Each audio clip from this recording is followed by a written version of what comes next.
10 mai 1940 marque la fin de la drôle de guerre et le début de la bataille de France. Conformément au plan Schlieffen, l'Allemagne nazie passe à l'offensive, en envahissant simultanément les Pays-Bas, le Luxembourg, la Belgique et la France. Côté français, le plan d'Il-Breda est alors appliqué. Plusieurs divisions françaises sont déployées en Belgique, ainsi que le corps expéditionnaire britannique, afin d'y installer un front défensif pour stopper l'offensive allemande. Mais c'est par Sedan et la forêt de Trélon que les Allemands arriveront massivement, en se heurtant à la prolongation de la ligne Maginot. C'est le plan Manstein, la fameuse percée des Ardennes.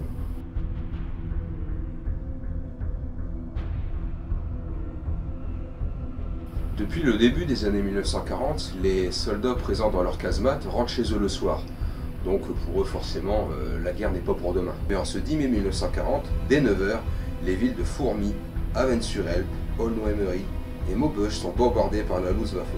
Charles Falès est un jeune garçon de Hanovre. Il est alors âgé de 19 ans, il travaille à l'usine et c'est un engagé volontaire dans la 101e division d'infanterie de Forteresse. Le 10 mai, en se rendant au travail, il apprend que l'Allemagne est à l'offensive. Et au même moment, les bombardiers font leur apparition dans le ciel d'Hanovre. Il quitte Hanovre, prenant le train pour Aulnoy, et un avion de chasse vient de s'abattre le long de la voie.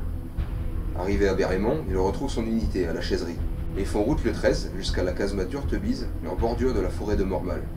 De là, ils prennent le chemin de la forêt avec un dernier arrêt à l'auberge du Coucou, carrefour où les artilleurs les encouragent. Ils campent à même la forêt et repartent péniblement au petit jour. Quelques kilomètres plus loin, la casemate Le Claret, où Charles laisse son ami dès l'école. Et c'est 800 mètres plus loin, à la casemate du Tréchon, qu'il rejoint ses camarades d'aventure. Le 15, il part en patrouille avec 3 camarades, constatant le flot de réfugiés. Arrivés dans un café, ils apprennent à la radio que les combats sont acharnés en Belgique, et que les Allemands ont traversé la Meuse, côté Sedan.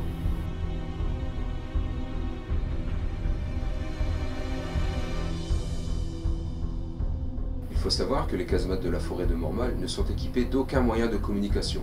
Ce seront donc les seules nouvelles qui leur seront rapportées à ce moment-là. La nuit est alors pleine de confusion, des lueurs sont visibles sur Maubeuge, et la ville sera détruite à 90% le lendemain. Du 16 au 21, c'est la confusion la plus totale. Ils repousseront néanmoins plusieurs reconnaissances allemandes, et plus tard ils rencontreront un détachement de la 5e Dina, à savoir que la 5e Dina avait pour mission de nettoyer la forêt de Mormal, appuyée par d'autres détachements d'infanterie, et des détachements motorisés. Car au même moment, le commandement qui se trouvait dans la forteresse de Lequesnoy avait connaissance que les Allemands commençaient à pénétrer la forêt. Ils subiront par la suite une salve d'artillerie qui tombe en plein sur la casemate et aux alentours. L'activité aérienne est également très soutenue, les combats font rage et se rapprochent. Ils apprendront par la suite, grâce à une unité d'infanterie, qu'un char français est stationné au carrefour du Cheval Blanc. Le sergent-chef part s'en rendre compte, les 3 hommes, et effectivement, un char est bien présent, mais vide. Après un violent accrochage avec une colonne motorisée allemande, le quatuor parvient à se mettre à l'abri, à la casemate du Cheval Blanc, et refont route vers le Tréchon. En réalité, la situation est catastrophique. Les Allemands sont partout. Rommel est déjà sur l'Andrecy, et les Allemands contournent les casemates. L'afflux de réfugiés bat son plein, et le 21, c'est le combat final. Les Allemands attaquent et les combats font rage, jusqu'au moment où les Allemands rendent aveugles tous les organes de tir grâce à des tôles installées par l'équipage de la casemate sur le toit, munis d'un fusil mitrailleur qui ainsi servait de DCA. Peu après, un canon anti-char est utilisé contre le sas de la casemate, tuant sur le coup le caporal-chef Perrin et blessa le lieutenant Grébeau et le sergent-chef Lebrun.